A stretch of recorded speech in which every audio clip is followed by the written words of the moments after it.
Well, hello again everybody.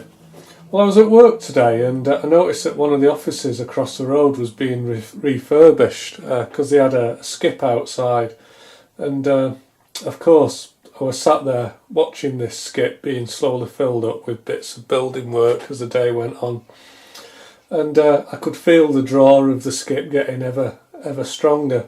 So come dinner time I was there all dressed up in my suit and tie and best work clothes, diving into this skip, rummaging round inside, seeing what treasures I could find. And one of the things that I found, well, the only thing that I found was this, what I think is an alarm panel. Don't know anything about it, how it works, but I just thought it might be quite good fun just to, oh, that's new. I thought it might be quite good fun just to pull it in bits, see what it is, and yeah, that was it really. So it's a plastic box. It's made by, well, it says it's got the words RISC on it. Looks like, well, it's got a cable coming out of it, and it's a 4-core cable, and for some reason they've arranged that 4-core cable into 2 pairs. So I'm wondering if that's maybe the power connections to it. The other thing that I found in the skip, and I don't know if it's part of it, was a power supply unit, which says it's a 230 volt AC to 9 volts AC power supply. It just looks like it's a transformer. It's an AC power supply. So maybe we should have a go at connecting that up. Yeah, we'll have a look at that in a bit. I thought that was actually quite handy, actually having a little AC supply, because you know, all these wall warts you buy today are DC. But I did quite feel like doing some experimenting with some thyristor, and I thought it would be useful just to have a low voltage AC supply to play with rather than you know, using the Variac. It's probably a bit safer to do it at 9 volts. So yeah, that might come in quite useful for something. Anyway, I don't really know anything about alarms. Well, I know nothing about alarms. So, you know, you probably know more than me. So, let's have a look at it. Well, it's got this thing on top, and pull it out, and it's full of batteries. Let's see what they are.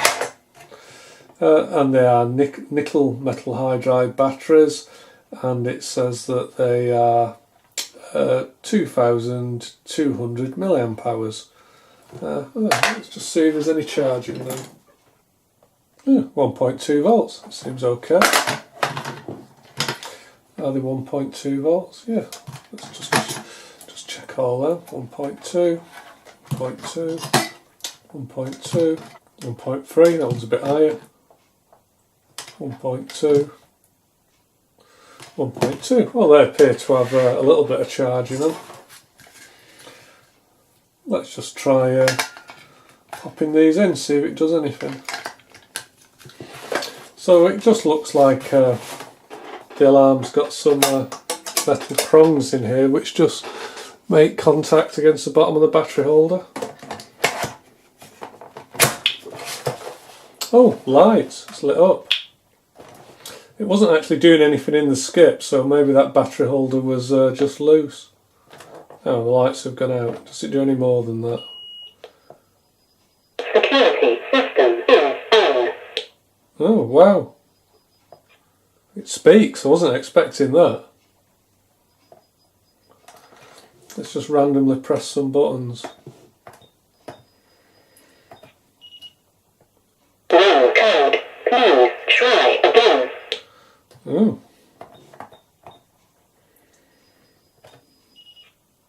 Wrong code. Please try again.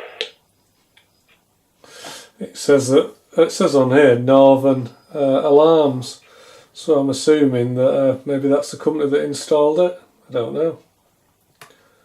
So it's not completely dead anyway. It's doing something, although it is a flashing fault. But I suppose that isn't really particularly surprising, seeing as some of the wires are yanked out of it. Okay, let's let's open it up, see what's inside.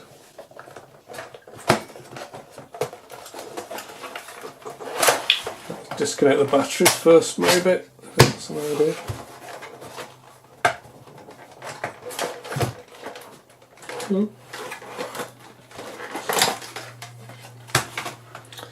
Well, what can we see?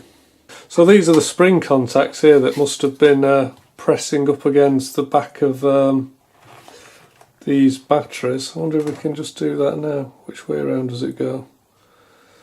Negative. Oh, it's got a negative and positive on it. Can we just hold that on there maybe? Oh yeah. Okay, heard it click, so it's doing something.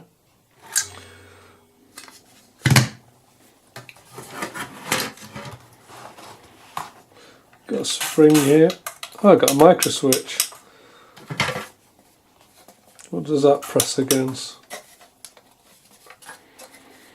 Well, it's actually labelled, this obviously presses up against the case, and that's interesting.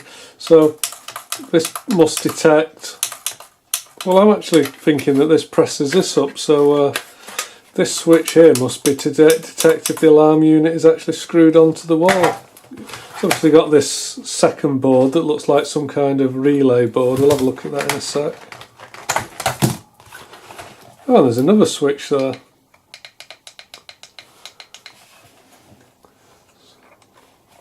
Don't know if I can see that. I'm guessing that this switch is to detect whether or not the case has been removed if you pull the front cover off it. So that must... oh yeah, you can just see there's a little bit of a moulding here. Ah, right, okay. It's not a... I don't think it's a case that presses against it. There's a hole here. Sorry, you can't see that. There's a hole in the case there. And it looks as though there's a little threaded hole there. So I'm guessing that there must actually be some form of, I guess you'd call it a seal. It uses a type of seal. I mean, it's not like a wax seal. The seal must be an anti-tamper screw. So if you take a screw out of there, it must press, well, it must release that trimming tool. Will that go through?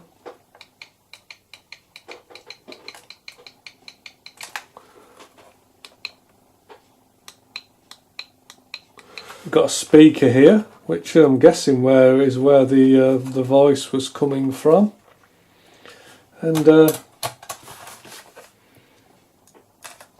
I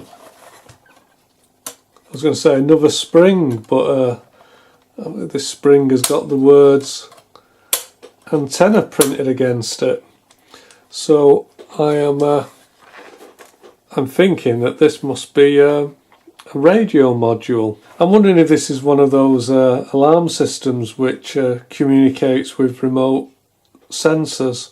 Okay, just done a very quick Google, and yeah, apparently this alarm is called, I think it looks like this one, it's called a Wisdom alarm, and the following diagram provides an overview of the Wisdom architecture and capabilities. Examine this figure before beginning your Wisdom installation to obtain an overall picture and full extent of the system's capabilities. So what it looks like, I must have the master control panel here, and it looks as though this master panel will communicate with a number of I don't know, a number of different sensors. It says here you can have you can have a key fob. So I'm guessing, it's a T. You can, keeps going away. Come on, come back. You can have a 2-button panic key fob or a 4-button key fob, and you can have various wireless passive infrareds or a wireless smoke detector, window shock sensors. Does it tell us any more information about that? Oh, it says the alarm is available in 868 megahertz radio frequency, so that must be the wireless frequency. I wonder if we can have a look at that, see if we can pick anything up from it. well, I'm not going to read the manual. That's boring, isn't it? So we've got a wireless, got some kind of wireless, I guess, a transceiver there. Now, I've got to admit, there's not a great deal I recognise on here. I've noticed that there's a PIC chip down here, which is a PIC 18F45. Can't see it.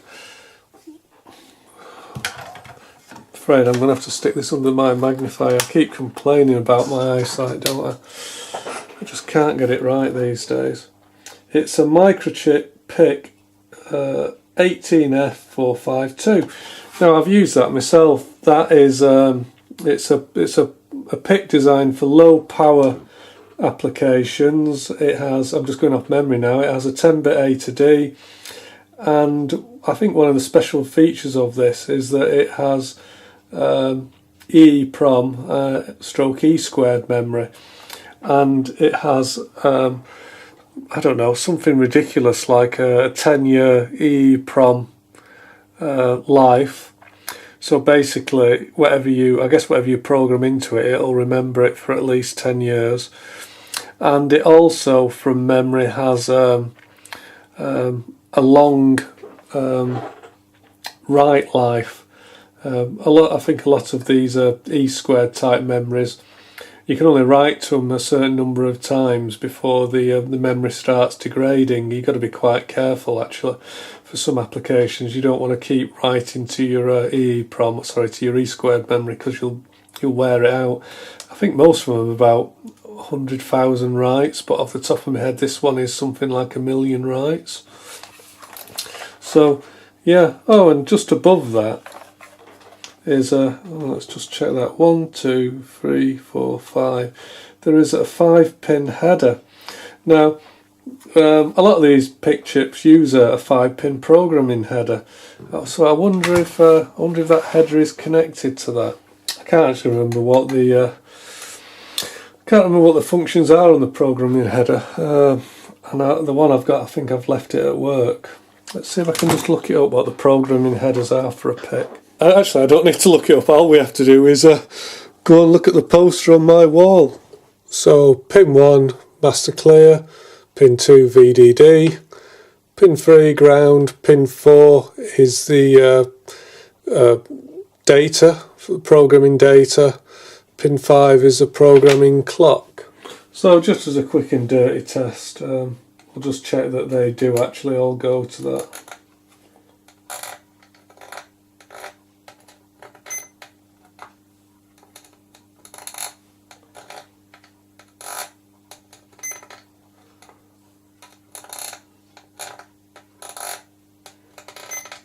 Which they do. I'm not going to do them all. So yeah, there's no connector there, but we could install a programming header there and see if we can suck any software off this PIC. Now, it's very unlikely that we will be able to suck any software off it, because no doubt the manufacturers will have protected their intellectual property right by enabling I forgot the word, my brain's just gone dead. Code protection, that's what I was looking for. When you actually program a microchip PIC, there is some compile options where you can actually turn on the code protection. It's not in the compiler, maybe you can do it in the compiler, but you can also choose the code protection in whatever tool you're using to download the software. And what that does is, effectively, if you try to read the memory contents, you can actually read it, but it's just garbage. I think it does something like OR or exclusive OR or something. I'm not exactly sure what the code protection is, but basically you get garbage if you try to read it back. But maybe if we get bored with this alarm system, we might not be able to read it back, but there's probably not a lot stopping us from overwriting it and putting a new piece of code in it. So yeah, maybe we could try that as well. What else can we see on here? There's an NXP processor here. Well, I don't actually know if it is an NXP. I know it's made by So I'm just going to have to get me... I just can't see these days, the writing's tiny. Right, we've got another device here, which is an NXP, and it says 87C51. Now, whenever I see the words C51, I always think of the 8051 microcontrollers, which is the first microcontroller I ever worked with.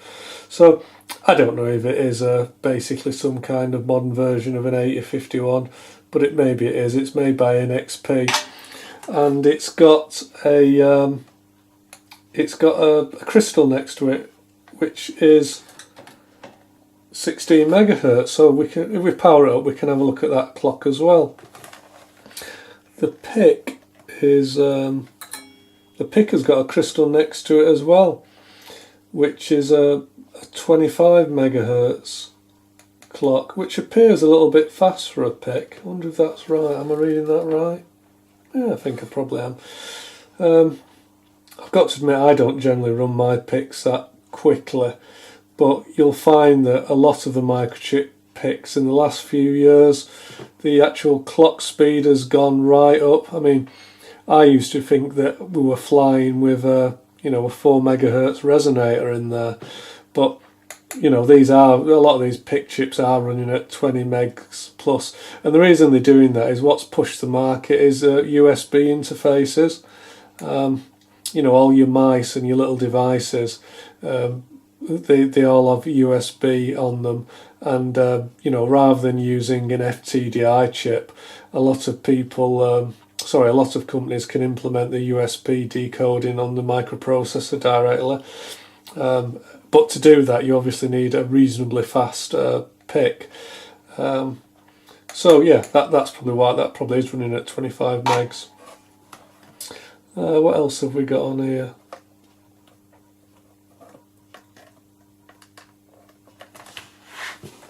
I can hear all you guys shouting in my ear. You're telling me where I'm going wrong. That's funny. There's a legend here that says rechargeable battery next to it, but you can't see anything, can you? Sorry, this legend here, it says rechargeable battery, but it's actually got 3.5 megahertz against it. It's got a very specific frequency range there. It says it's 3.57954. I wonder if that's a real-time clock module or something like that.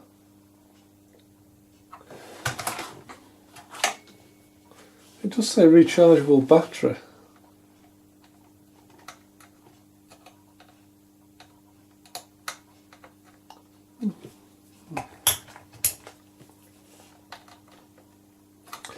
Oh, no power there. It just seems it's that 3.5795. It just seems a particularly odd clock frequency. I mean, I say odd. I mean, it's not like 10 megs or 4 megs or something obvious.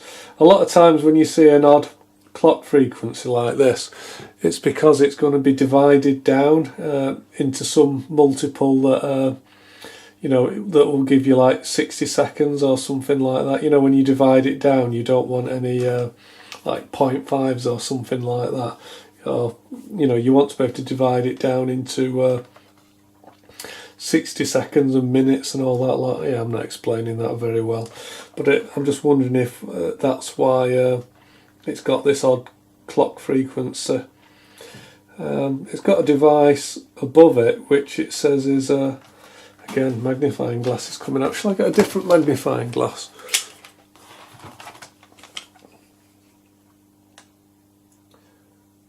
It's got another device just above it, an MT8870DS. I wonder what that is.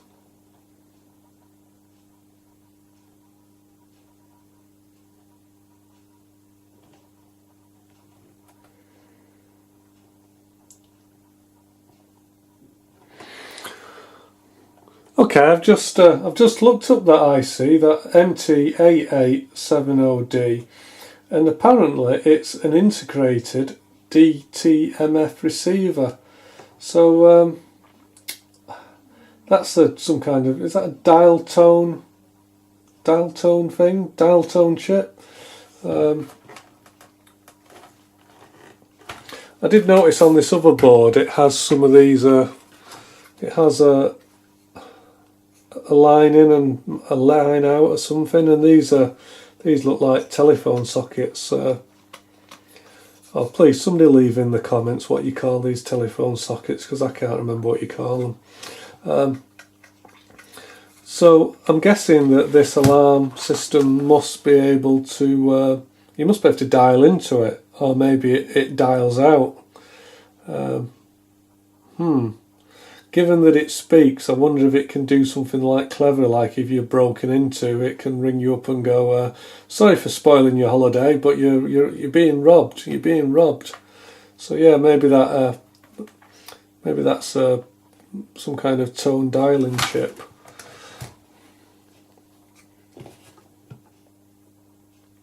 It says it says here that this chip is a DTMF receiver rather than a transmitter, and it converts. It decodes all 16 DTMF tone pairs into a 4-bit code. Just scrolling through the datasheet here to see if they recommend a particular type of crystal oscillator or clock. Alright, okay. The internal clock circuit is completed with the addition of an external 3.5795 megahertz crystal. Is that what we had? 3.5795. Yeah, okay. I'm kind of surprised though that you need such an accurate clock for, you know, basically decoding dial tones, because I thought it was quite a crude science. I mean, yeah, I don't know. Obviously you do. Maybe it would be nice if we can, you know, connect up this alarm system to a telephone system and transmit some DTMF tones into it and see if we can see the decoded tones coming out of it. Again, I'm afraid it's not something I know about, DTMF. I mean, I know what it kind of is, but I don't really know what you use it for or why you use it. I seem to remember years ago you used to be able to have these little tone dialer units when they switched over, you know, when they started putting modern digital exchanges in. And I remember that, because I used to do it, you could go to a phone box, one of the old phone boxes, and you could basically use a tone dialer to ring up people, and you wouldn't have to put any money in. This is the, you know, the old coin boxes. And I seem to think that other people told me that you could also tap out the numbers on the, you know, on the handset, but I never tried that. I never got that to work. But yeah, I certainly remember I made a few naughty calls using one of these tone dialer keypads. I mean, I think that was when they first invented the modern electronic telephone exchanges, as opposed to those, you know, those little electronic monkeys that they used to have climbing up and down the poles that were always fascinating to watch. I used to know what they were called. I can't remember again. Somebody will tell me. Do you remember them things? They used to like run up and down the pole in the telephone exchange with little contacts on them, and they'd connect your call. It was kind of poetry in motion. Where I grew up, it was Ashton-under-Lyne, and they used to have a telephone exchange there. It had big glass windows on one side of it.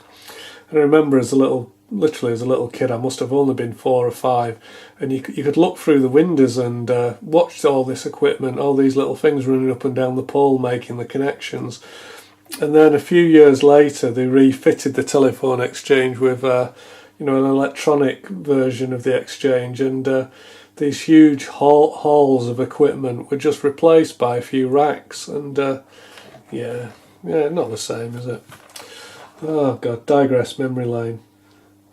Okay, so we were talking about the top corner with this NXP. I think this will be an NXP processor. I don't know what it's doing, but it's doing something. And it's got a load of chips around it, which are HA374s. What are they? I think they're some kind of data line switch or something.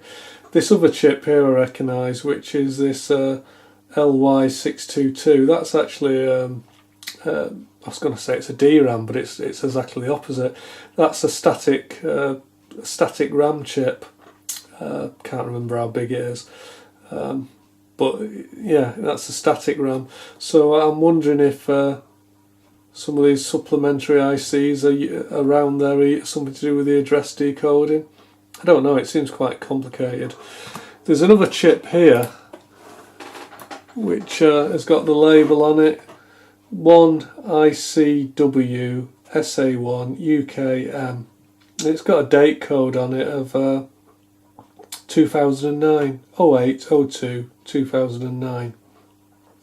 And whatever on it is version V4 2.7 for the UK. So there's obviously maybe some kind of firmware in here.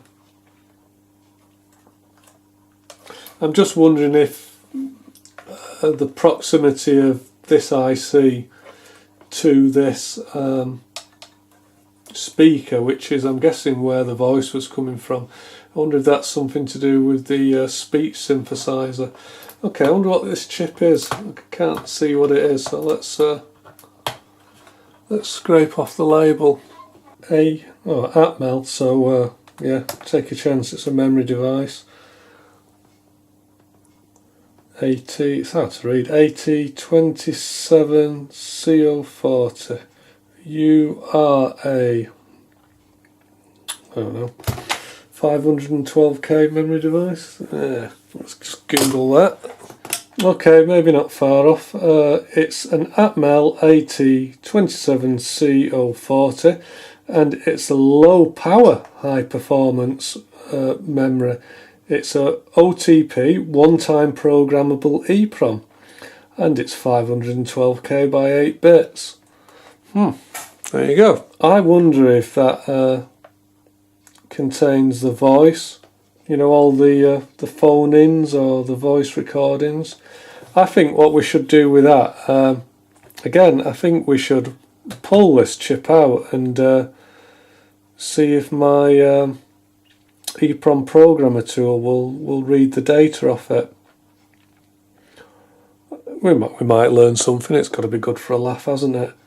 You never know, we might find an Easter egg. Maybe the guy who wrote the software wrote some rude words in there. That's always funny. We've got another one here as well. It says it's a V chip. You know what, I thought that, I'm sure I remember reading about something called a V chip, but I thought it was something to do with, you know, the Internet of Shit, something to do with, I don't know, Wi-Fi or, you know, some.